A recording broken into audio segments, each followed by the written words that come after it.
톡 시즌2가 드디어 돌아왔습니다. 민중당 부산시당 대변인 강진입니다. 오랜만에 뵙죠? 정말 반갑습니다. 영순씨. 네. 오늘 항상 저희 초대 손님하고 저희 3명이서 진행하다가 오늘 그렇죠. 이렇게 멋지신 분들이 많이 나와 계시네요. 저희만 좋아하는가요? 지금 조금 웃으신 거죠? 네. 너무 멋지신 분들 나오셨는데 우리 요 두 분 한번 소개 좀 부탁드릴게요. 제가요? 네. 잘 모르는데 여기 계신 분은 네. 제가 최근에 민주노총에서 하는 간부학교에서 술 드시는 걸 한번 봤고요. 공부하는 거 아니고 술 드시는 예, 거죠? 술 드시면서 저희 팀에 오셔서 저랑 동갑 양띠라는 것과 이번에 이제 금속에 새로 들어오신 곳에서 일을 하시면서 사무장이시다라는 정도를 알고 있고요. 네. 여기 계신 분은 오늘 처음 뵙습니다. 그래서 직접 소개를 좀 해주셔야 될 것 같은데요. 예, 저는 정우정빈 산업에 근무하고 있는 김태훈이라고 합니다. 반갑습니다. 반갑습니다. 반갑습니다. 대륙금속에서 근무하고 있는 김수현입니다. 와.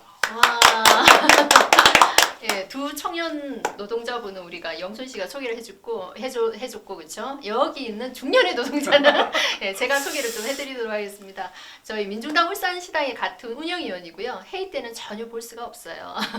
투쟁하는 현장에 언제든지 나타나시는 저희 운영위원 성원이신 우리 윤장혁 운영위원장님 모셨는데 한번 직접 소개 부탁드릴게요. 예, 반갑습니다.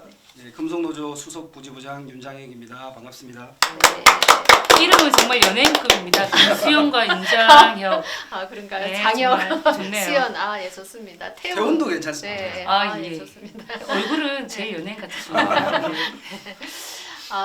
요 근래 저희 민중당 울산시당의 청년 노동자들이 정말 대거 들어오셨거든요. 그래서 너무 기분이 좋더라고요. 그래서 제가 보니까 거의 30대처럼 보여가지고 이렇게 막 인사도 하고 있는데 제가 요 근래 굉장히 당황한 적이 있었어요. 그 정우정빈의 20대 노동자들 보고 제가 깜놀했잖아요. 아니 이건 막내 동생도 아니고 조카도 아니고 이건 아들이야. 이거 어떻게 해야 되지? 우리 그 청년 노동자들하고 정말 소통을 평상시에 좀 잘해야 되겠다는 생각을 했었고 저뿐만 아니라 우리 당원들도 아마 그런 생각 많이 하실 거고 울산 시민들도 일하는 청년 노동자에 대해서도 많이 궁금해하실 것 같아요. 그래서 오늘은 일하는 노동자, 우리 청년 노동자들이 어떤 생각 가지고 있고 어떤 고민하고 있는지 저희 두 사람이 낱낱이 좀 풀어 헤쳐서 많은 얘기들이 나올 수 있도록 그렇게 하도록 하겠습니다. 네. 본격적으로 토크 들어갈까요? 네. 그러면 영수 씨, 청년은 도대체 몇 살이 청년인가요? 약간 의심이 청년인가 의심이 되는 거지만 나이는 아니 근데 네. 그 시골에 가면 그 80대 그 경로당에가 80대 그렇죠. 어르신이 60대 보고 에이 젊은이 막 이러거든요. 그러니까 이 청년의 기준이 저는 도대체 몇 살부터 몇 살까지? 마흔이 청년 이런 사람들 있습니다. 그렇죠. 50이더라도 마음은 청년인 분도 있고. 50대 청년. 50대세요? 예. 네. 예. 결혼 안 하면 청년 아닌가요? 결혼 안 하는 청년. 결혼하면 그건 총각이라고 하는 거예요. 예. 나이보다는 어쨌든 네. 그 사람이 가지고 있는 마음, 네. 활동, 네. 에너지 뭐 이런 게 청년을 구분하지 않을까요? 그렇죠. 그렇게 보면 되는데 대체로는 그래도 20대, 30대, 뭐 40대 40대 청년인가요? 초반까지만 청년으로 이제 보고요. 그러면 그 청년에 대해서 저희가 하나하나 여쭤보겠는데 먼저 영순 씨가 우리 그쵸 정우정빈의 우리 김태훈 당원님하고 그다음에 그쵸 우리 김수현 당원님한테 질문 한 가지씩 궁금한 거. 네, 하나씩 질문 던져주세요. 톡톡 하겠습니다. 제일 궁금했던 게 어떻게 민주노총에 들어오게 됐는지 보통 이제 인터넷 같은 데 보면 젊은 층들은 민주노총을 되게 과격하게 보거나 굉장히 안 좋게 보는 분들이 되게 많잖아요. 근데 어쨌든 이렇게 젊은 분들이 어떤 계기로 사업장에서 민주노총에 가입하게 됐는지 가입한 정도는 기간이 얼마 정도 되셨는지 궁금해요. 우선은 저는 4월 28일에 저희 회사 노조를 창립을 해서 자연스럽게 이렇게 민주노총에 들어오게 됐고요. 올해 4월이요? 예, 와. 이제 몇 개월 안 됐습니다. 저 또한 이런 민주노총에 대한 지식도 많이 없었고 잘 몰랐습니다. 그냥 큰 노조다 이렇게 생각을 했고 좀 저 또한 몰랐기 때문에 안 좋은 인식도 가지고 있었습니다. 뭐 저도 하청 노동자이기 때문에 이래 주로 민주노총을 접할 때는 이렇게 기사화 되는 걸 봤을 때 대기업의 이런 기사화 되는 부분을 접했을 때 좀 배부른 소리 하지 않나 이렇게 좀 생각도 했지만 제가 이제 노조를 설립하다 하고 이렇게 민주노총에 소속되어서 이렇게 생활을 하다 보니까 그게 아니었구나라는 걸 많이 느끼고 있습니다. 그렇군요.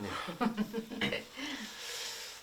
저희 같은 경우에는 민주노총에 대해서 저희가 노조 가입을 하기 전까지는 깊이 생각해보지도 않았습니다. 관심도 없었고요. 근데 저희가 이렇게 민주노총 노조 가입을 하게 된 이유는 2017년부터 이제 사업장 내에 노동 강도가 올라가고 임금이 삭감되고 복지가 후퇴되고 10년이라는 세월이 흘렀는데 나아지는 길은커녕 계속 후퇴만 되고 있는 이 상황이 너무 비관적이었고요. 이런 저희 상황을 지켜낼 수 있는 딱 하나 노동자뿐이라고 생각했습니다. 그래서 저희가 이제 민주노총에 가입을 했고 지금까지 1년이라는 이제 시간이 흘렀습니다. 그러니까 여기는 그 노동자 만드신 지 1년 정도 되시는 거고 여기는 노동자 만든 지 지금 2개월? 예. 한 달. 한 달? 한 달 정도 되시는 거. 와우, 정말 따끈따끈한 예, 노동자업을 만드신 두 사업장이다. 그렇죠? 오, 정말 그렇군요. 아, 네. 그러면 사적인 질문은 결혼하셨어요? 하고 싶습니다. 아, 네. 하셨죠. 두 아이의 아버지입니다. 아, 청년 네. 아니에요, 청년. 그러면 이렇게 아이도 있고 어쨌든 이렇게 책임져야 될 가족이 있으면 노동조합을 만들 때 그게 굉장히 부담이 되지 않나요? 아니요. 처음 제가 이 노조를 가입한 이유는 가장 큰 이유는 이제 저희 가족을 지키려고 가입을 한 거기 때문에 저희 아내도 처음에는 반대를 좀 했었는데 지금은 든든한 후원자입니다. 멋집니다. 우리 결혼하고 싶은 우리 예, 김태훈 우리 다원님은 그럼 부모님하고 같이 사시는 거죠, 예, 그렇죠? 예. 아, 네. 예. 결혼을 꼭 하고 싶으시네요, 그렇죠? 아까 예, 해야죠. 아, 네. 아마 이 방송 나가면 좀 예, 댓글에 좀 달릴 것 같은데 제가 볼 때. 여기 연락처 하나 넣어주세요. 네. 질문 하나 더 뭐 재밌는 질문 한번 해보세요. 예, 노동조합 뭐이 뒤에 얘기는 또 우리 윤장혁 우리 수석님이 또 많이 해주실 것 같은데. 그 직함이 지회장이세요? 예, 아까 예, 33입니다. 그러면 전체적으로 다 그러니까 지회장이 나이가 많아서 된 거예요? 아니면 본인이 결심한 거예요? 아니면 아, 옆에서 이렇게 예. 나이 많은 선배들이 있는데 이렇게 푸시해서? 나이 많은 선배님들도 계시지만 우선 노동조합의 시작은 저부터 시작이 됐습니다. 됐어요? 예, 그래서 전혀 생각이 없었지만 자연스럽게 제가 지회장이 되었고요. 저희 회사 또 막내는 지금 22살입니다. 예, 군대 전역하고 바로 들어온 친구도 있고요. 예, 그렇습니다. 저는 32살, 30대 초반의 지회장은 전 처음 뵙는 것 같아요. 정우정빈 조합원들 보세요. 깜놀합니다. 와. 평균 나이가 26세래요. 나 깜짝 놀랐잖아요, 제가. 정말 대단하십니다. 감사합니다. 질문 다 하신 건가요? 네. 네. 이분도 좀 해주셔야지. 네. 그 술이 좋아서 간부가 되신 거예요? 저렇게 질문이 좀 단정적인 질문을 딱 이렇게 하시네요. 항상. 그 술 먹는 걸 보신 분들은 아마 그 금속 안에서 대륙이 술을 제일 잘 먹는 느낌이었어요. 맞아요. 완전 이게 그러니까 그냥 막 죽어라 마셔라가 아니라 그러니까 노는 분위기, 노는 문화가 되게 어쨌든 정감 있고 안에서 계속 그 고민을 하시더라고요.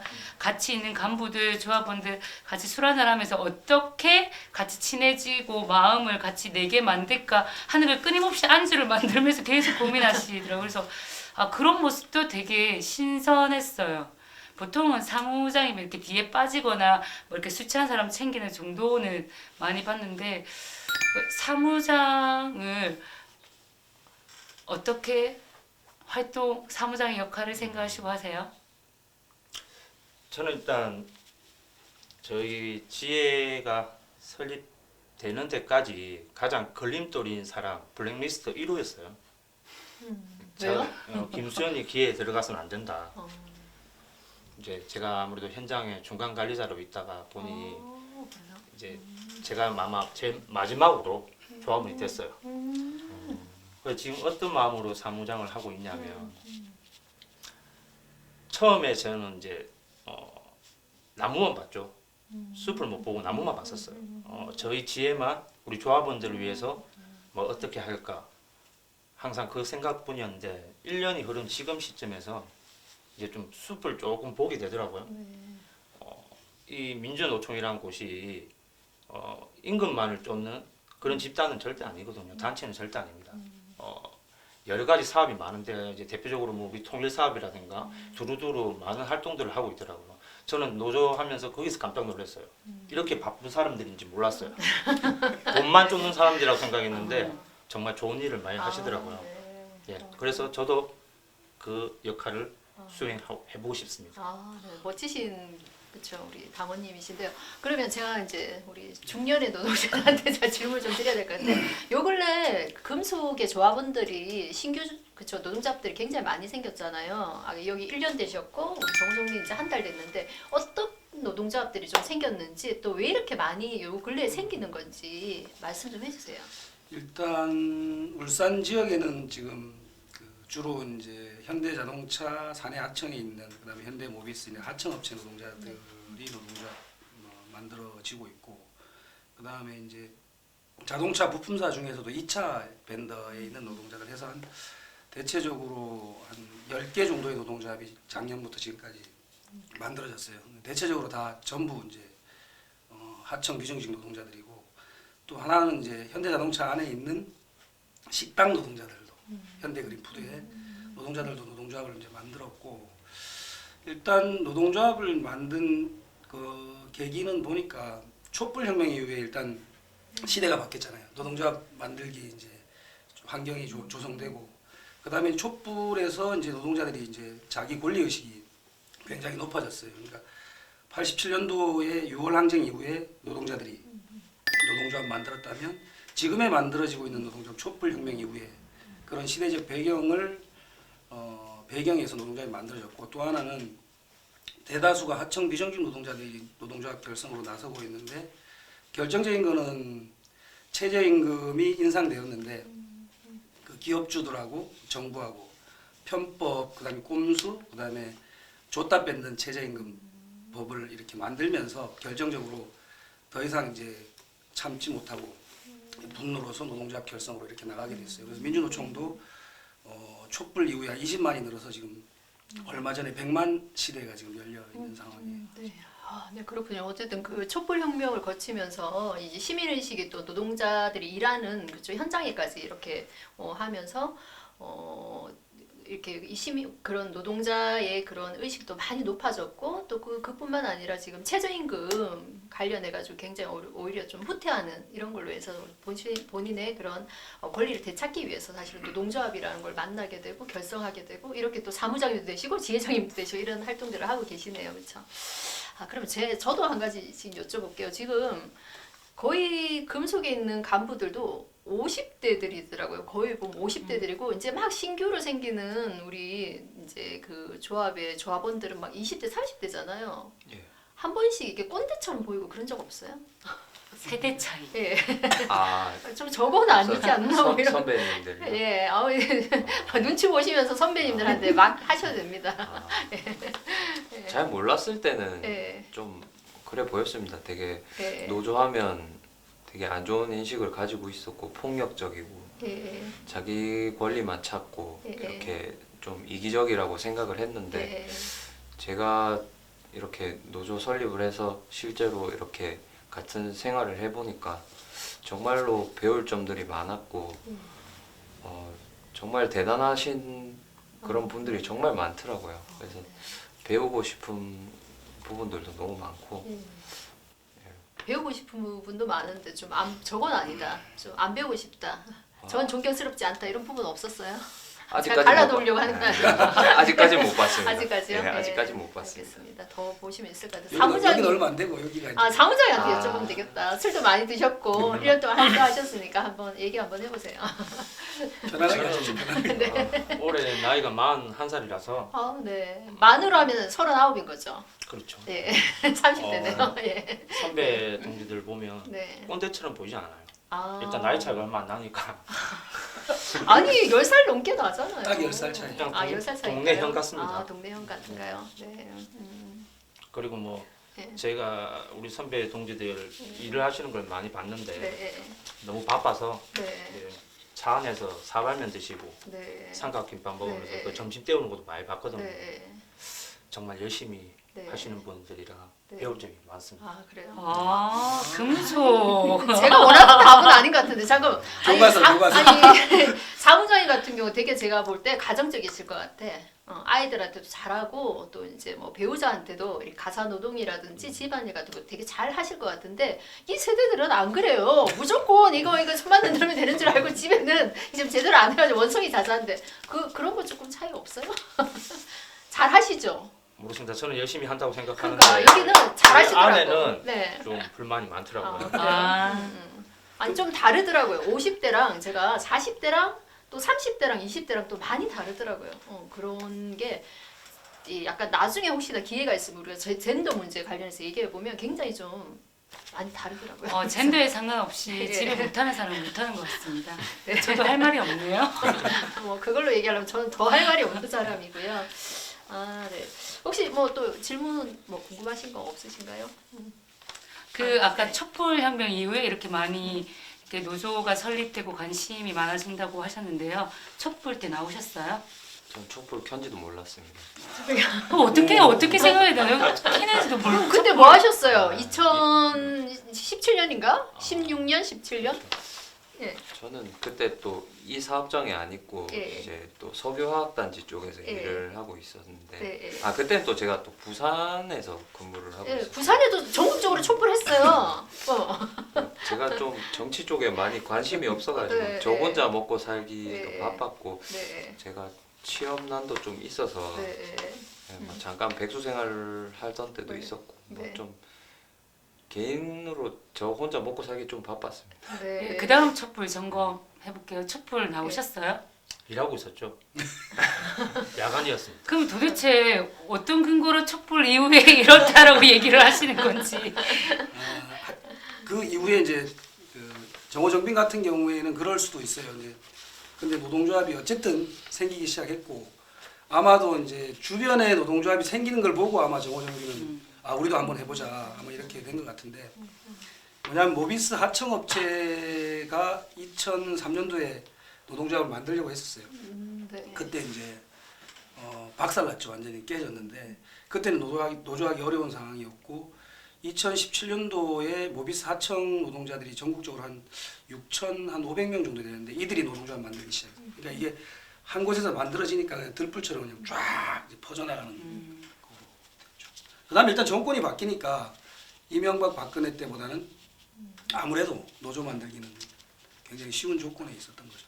그럼 어쨌든 촛불 때문이 아니라 촛불이죠. 촛불이 정권을 바꿨잖아요. 촛불이 정권을 바꿔서 예. 바뀌고 환경이 일단 바뀌었어요. 노조하기 좀 말이 살짝 달라지는 감이 저는 있지만 제가 예. 아까 얘기 답변하신 거 보고 정말 제 주변에 정말 너무나 평범한 정말 청년을 만난 느낌이었거든요. 이제 노동조합 하기 전에 정말 뭐 정치에 관심이 없으려고 없은 게 아니고 그럴 기회도 없었고 그다음에 당장 취업난에 허덕이고 이러다 보니까 사실은 이런 여러 가지 이제 청년들이 또 사회 활동을 할 수 있는 기회도 되게 많지 않았기 때문에 정말 주변에서 흔히 볼 수 있는 진짜 말 그대로 유직 총각 청년 이런 느낌이었는데 그리고 노동조합 하시면서 그렇죠. 네. 어쨌든 이렇게 저희 당의 당원도 되시고 그렇죠. 많이 달라지셨네요. 예, 예. 정말 제 2의 인생을 살고 있다고 생각하고 예. 있습니다. 혹시 그 전에 뭐 이렇게 민중당 이전에 다른 뭐 당적을 가진 적이 계셨나요? 뭐 이렇게. 사실 당이 몇 개 있는지도 몰랐습니다. 네, 네. 뭐 정치적인 부분에 관심을 가지려고 해도 이게 어떻게 다가가야 될지 네. 누구 말이 맞는 건지도 사실 잘 모르겠고 네. 그런 부분에 있다 보니까 관심을 가지려고 해도 가질 수 없는 네, 네. 그런 상황이었습니다. 그렇죠. 예. 생애 그러면 민중당이 생애 첫 정당이네요. 예, 첫 정당. 아, 네. 정말 우리 청년들의 목소리가 저희 민중당에 좀 많이 좀 낼 수 있는 그런 장을 좀 많이 만들어야 될 것 같아요. 저희가 좀 그런 게 정말 필요한 것 같고요. 그럼 이게 되게 물고 늘어지는 게 아니라 진짜 궁금한 게 네. 촛불이 그만큼 전국적으로 일어나는데도 몰랐어요. 네. 그리고 노조에 대한 생각도 없었는데 어떻게 노조를 만들겠다라는 생각을 어떻게 하게 돼요? 아, 그거는 제가 지금 이 정우정빈 산업에 과거에 한 7년 전에 일을 했었습니다. 일을 했다가 2년 정도 일을 하고 너무 힘들어서 이렇게 그만두고 나갔었는데 지금 다시 일을 시작한 지 지금 이제 9개월 차 돼가고 있습니다. 처음에 다시 들어왔는데 과거에도 정말 열악했지만 다시 들어온 현재가 더 열악하더라고요. 과거에 10명에서 일을 했다면 현재는 똑같은 일, 아니 더 힘든 일을 8명에서 이렇게 하고 있는 상황이었는데 그러다 보니 업무 과중도 되게 심각했고 또 그러다 보니 자연스럽게 연차월차는 쓸 수도 없었고 아픈 상황이 있어도 아프다고 말도 못하는 그런 억울한 상황 속에서 이렇게 많은 저희 노동자들이 일을 하고 있었습니다. 그러다 보니까 이제 여기서 계속 일하느니 이게 죽이 되든 밥이 되든 노조를 만들어야겠다라는 생각을 가지고 또 때마침 거기 친구도 있었고 제가 또 절친한 동생도 있었습니다. 그렇게 3명과 이렇게 먼저 시작을 해서 저희 그런 생각을 가지고 있었는데 또 주변에 또 노조를 아까 말씀해 주셨듯이 모비스 지회 쪽이나 이렇게 주변에 노조를 만들었던 분들이 계시더라고요. 그래서 그분들을 만나서 직접 얘기도 들어보기도 했고 또 집에 오며 가며 이렇게 출퇴근길에 라디오도 나오더라고요. 금속노조 만들어라. 그래서 그 얘기 듣고 바로 해가 바뀌기 전에 작년 12월 달에 전화를 먼저 드렸습니다. 그래서 전화를 드림으로써 이렇게 노조를 금속 노조에 전화를 해서 그렇게 전화를 해서 이렇게 만들게 됐습니다. 나 순간 전태일이 떠올랐어요. 아, 멋지네요. 아니 근데 7년 전에 정호정빈에 일했었는데 네. 그때보다 7년이 지난 후에 상황이 더 안 좋아졌다는 거죠. 네, 그렇죠? 더 열악하게 네, 더 일을 하고 열악해졌다는 있더라고요. 거고. 네. 어쨌든 7년 전에도 그런 게 너무 이제 열악한 환경 때문에 그만두셨을 것 같은데 네. 이번에는 어쨌든 노동조합 여기서 끝장을 보자 노동조합을 만들어서 네. 바꿔보자 이렇게 결정적인 이유는 어떤 거예요? 정말 제가 네. 마음이 아팠던 거는 과거에 그렇게 일을 할 때는 다 같이 이렇게 분노를 가지고 네. 이렇게 막 사무실 올라가서 막 욕하고 나가는 사람도 네, 네. 있었는가 하면 네. 현재 저희를 봤을 때는 네. 당장 취업난이 이렇게 있다 보니까 지금 이걸로도 감사한다 나는. 그래요? 예, 감사하고 지금 나는 이 부분에 대해서 적응이 됐기 때문에 네. 노조 만들고 싶지도 않고 노조 하고 싶지도 않다. 네. 이런 청년들이 정말 많더라고요. 네. 그런 부분에 대해서 보고 제 스스로 많이 안타깝기도 하고 그래서 이 사람들에 대해서 제가 생각하는 거를 빨리 조금이라도 젊을 때 좀 일깨워주고 같이 시작을 해야 되겠다는 생각을 가지고 시작을 했습니다. 어쨌든 이 7년 전에는 뭐 진짜 뭐 때려치우면 되지 더럽다 하면서 사무실 올라가서 뒤집기도 했는데 네. 그런 게 전혀 없고 지금은 오히려 이 일자리도 감지덕지다. 네, 나 벌써 그렇죠. 이제 몇 년 동안 일해서 적응됐다. 수능에서 잘난다. 이렇게 하는 현장의 조합원들이 많이 계시다는 거네. 그렇죠? 네.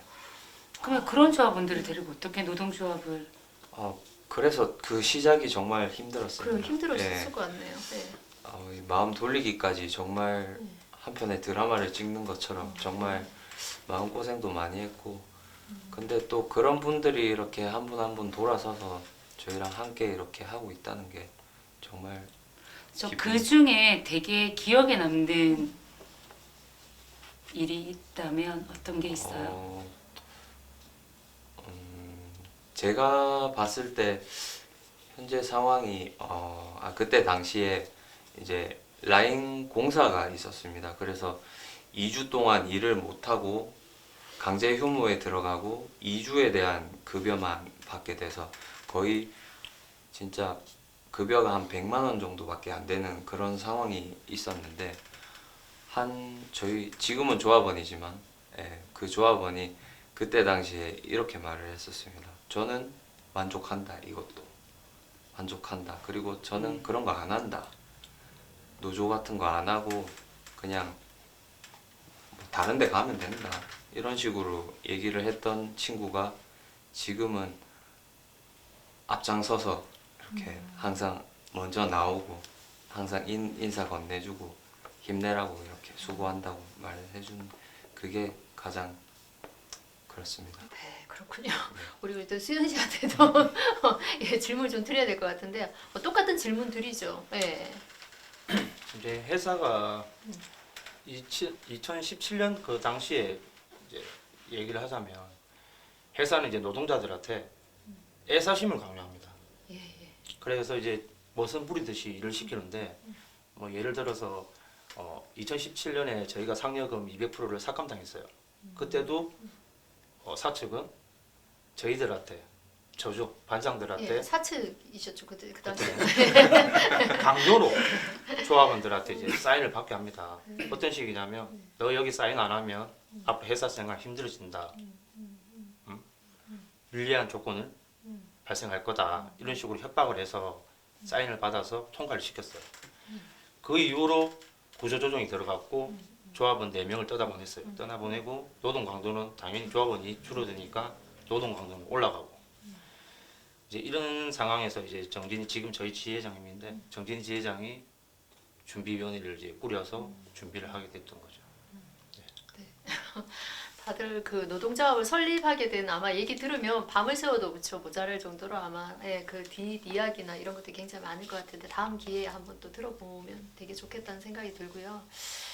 그 어쨌든 우리 청년들이 예, 무슨 생각을 하고 있는지가 이제 우리가 좀 풀어내야 되잖아요. 예, 어떤 고민하고 있는지 요즘 그러면 두 분한테 다 질문 드릴게요. 요즘 가장 뭐 고민되는 거 뭐.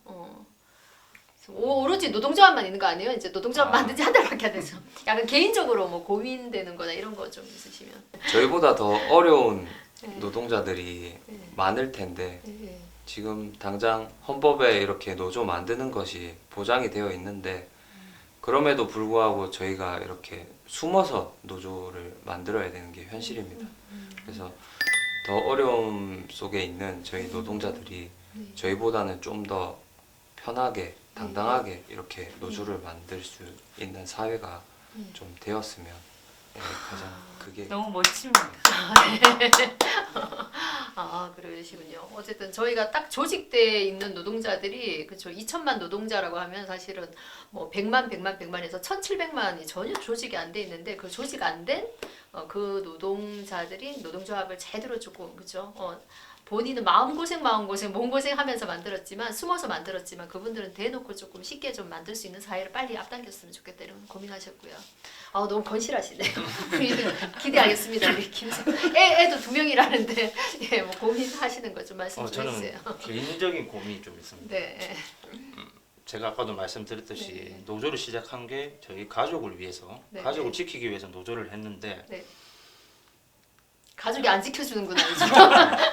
아시다시피 저희가 뭐 2019년 지금도 네. 그렇고 네. 우리 2018년 겨울에도 네. 그랬고 네. 일정이 좀 빠듯했어요. 네. 그래서 뭐 서울로 네. 대전으로 그리고 올해는 이제 네. 우리 뭐 각종 수련회도 많고 네. 이제 우리 현중분할 그 문제 네. 때문에 노숙도 들어가고 네. 그러다 보면 집에를 자주 못 들어가고 네. 그래서 무척 이런 생각이 들더라고요. 네. 가족을 지키기 위해서 노조를 시작했는데 좀 가족한테 너무 소홀해지지 않나. 네. 이걸 어떻게 풀어 나가야 되나 했는데 아직까지 답을 못 찾고 있어요. 네. 그건 늙은 선배님이 어떻게 하면 지킬 수 있다 이런 거. 잘하면 되죠. 네. 그래서 이제 네.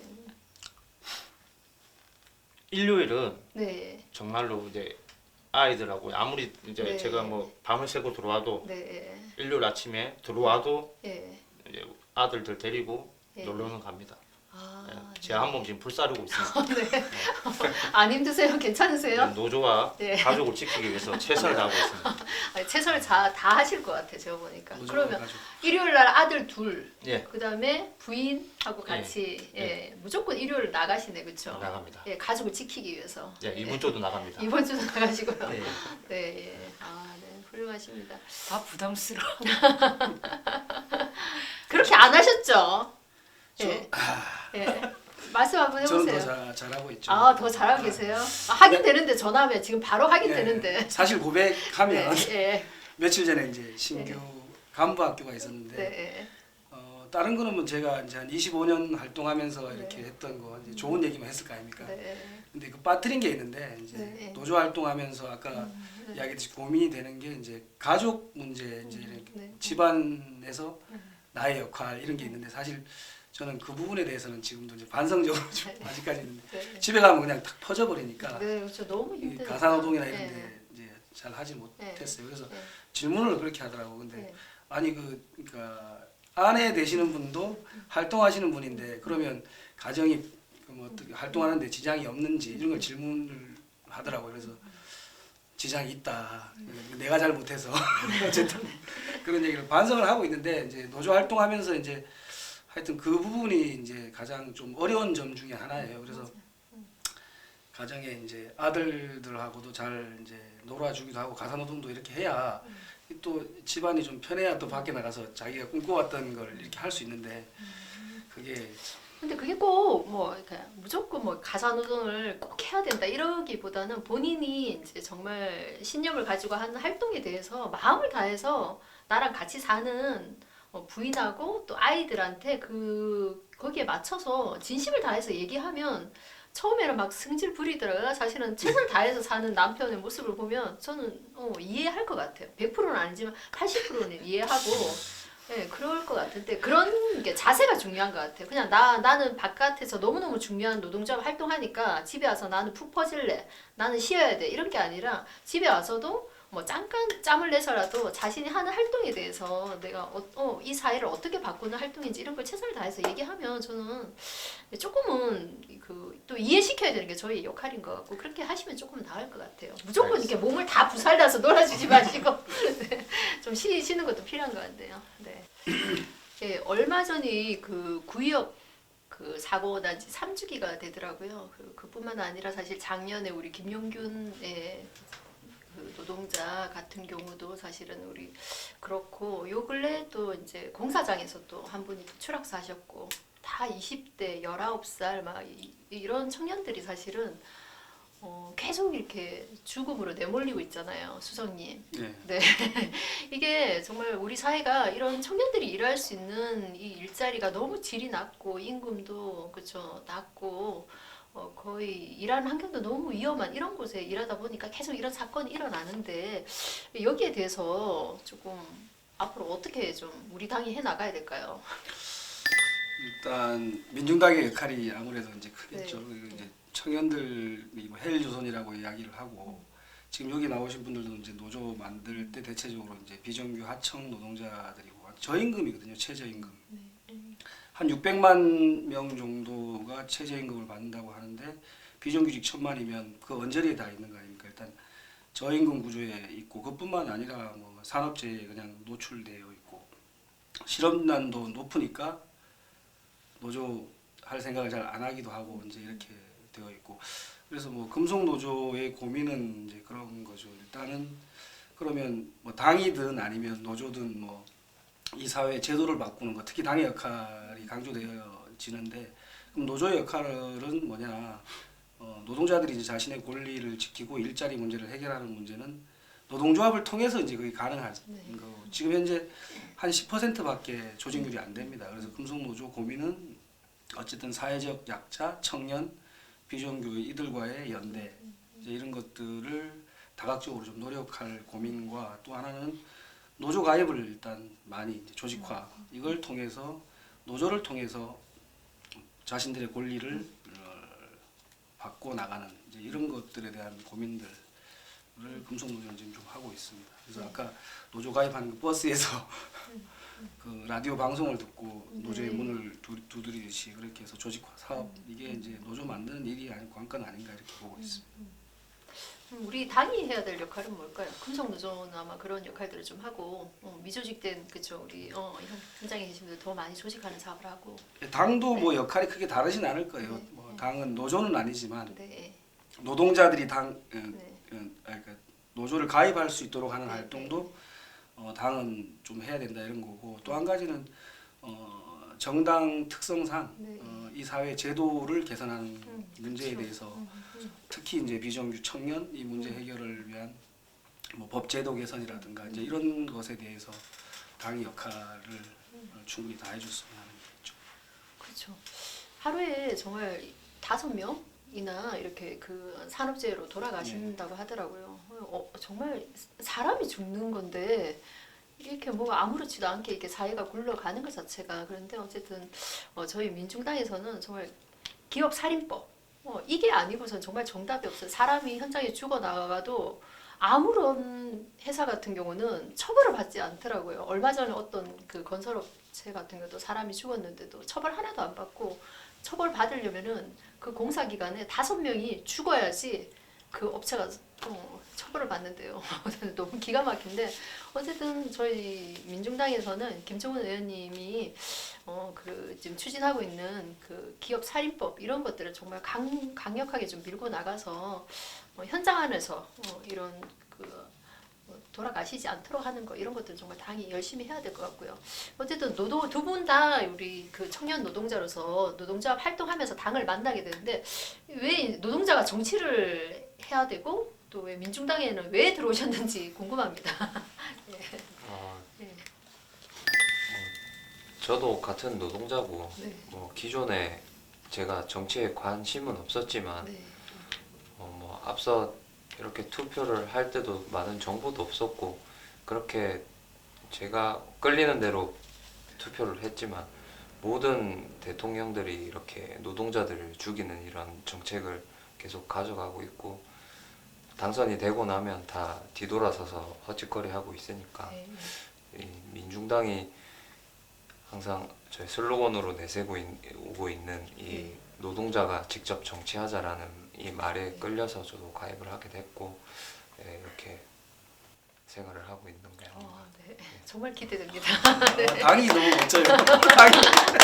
야, 네, 우리 진짜 수연님도. 네.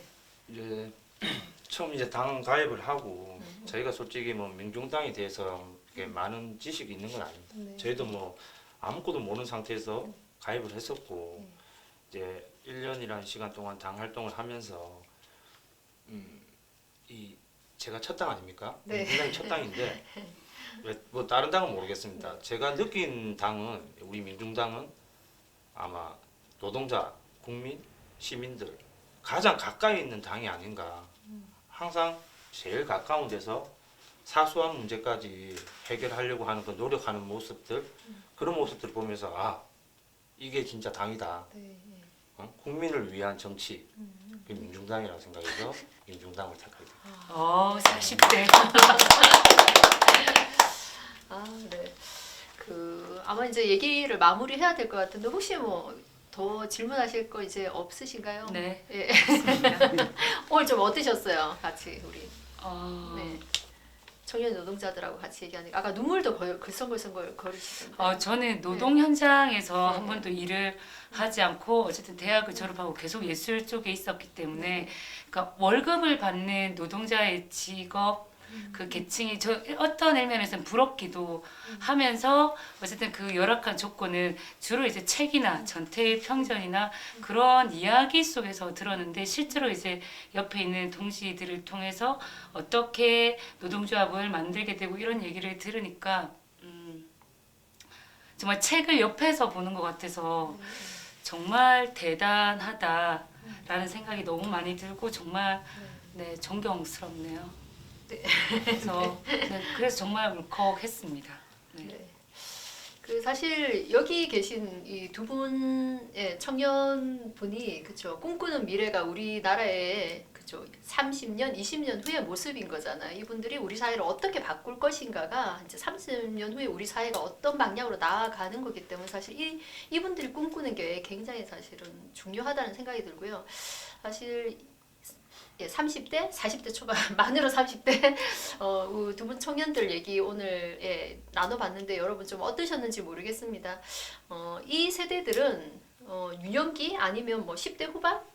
20대 초반인가요? 그 국가 부도의 날을 맞이하고 그리고 뭐 군사 독재 이런 걸 경험하지 않았지만 사실은 그 촛불 혁명이 있을 때 그 중심에 가장 있었던 또 세대이기도 하고 또 세월호를 겪고 우리 사회가 어떤 방향으로 나아가야 될지 또 누구보다 또 치열하게 지금 노동조합 활동을 하고 계시는 분이기 때문에 저는 이 민중당과 함께 손잡고 우리 사회를 정말 가족도 지키고 나도 지키고 옆에 있는 동료도 지킬 수 있는 그런 사회를 함께 만들어 갔으면 좋겠다는 생각이 들어서 그런 좀 소중한 시간이었던 것 같습니다. 우리 수석님 뭐 마무리 발언 한번 해주시죠. 오늘 일단 뭐 이렇게 초대해 줘서 고맙다는 인사를 드리고 이 시대에 가장 이제 아프고 힘든 그 비정규 노동자들을 위한 민중당의 이제 왕성한 활동 이걸 기대하고 저도 이제 금속노조에서 일을 하고 있기 때문에 그 노동자들의 권익을 위해서 이 사회가 다 함께 잘 사는 그런 공동체 그런 사회를 만들기 위해서 최선의 노력을 다하겠습니다. 이 젊은 청춘들과 함께. 네. 예, 시청자 여러분 오늘 그 청년 노동자와 함께 얘기 나눠봤는데요. 어떠셨는지 모르겠습니다. 저희가 시즌2 고민하면서 1화를 뭘로 할까 굉장히 고민을 많이 했는데요. 저희 민중당이 가장 고민하는 우리 사회의 비정규직 또 청년 이 노동자들의 얘기를 한번 당사자들이 나와서 얘기를 좀 풀어보면 좋겠다 해서 좀 했는데요. 좀 어떠셨는지 모르겠습니다. 저희가 지금 울산에 곳곳에 천막이 너무 많이 쳐져 있어요. 그래서 다음에 좀 현장으로 많이 또 찾아가도록 하겠고 또 이렇게 귀중한 분들 다음에 또 모시는 그런 또 자리를 마련하겠습니다. 시즌 2 첫 번째 우리 비정규직 청년 노동자들과 함께 얘기 나눠봤습니다. 고맙습니다.